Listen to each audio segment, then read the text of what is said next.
Here we have just a couple of our all-metal die-cast collectible toy cap pistols.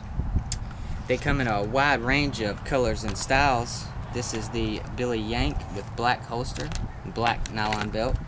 This is the Johnny Reb with gray holster and black belt.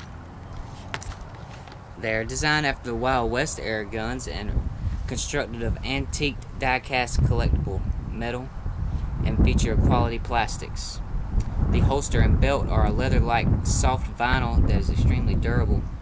They both shoot 8-shot ring caps and are easily loaded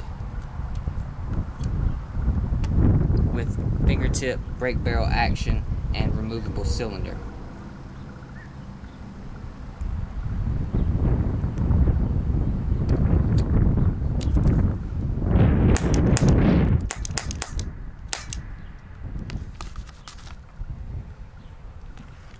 These will make hours of fun for anyone, even me.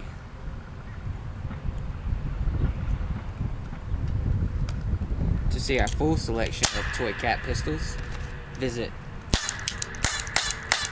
netlinkenterprises.com. And if you have any questions about any of our products, don't be afraid to call. These pistols are made in Italy by Paris.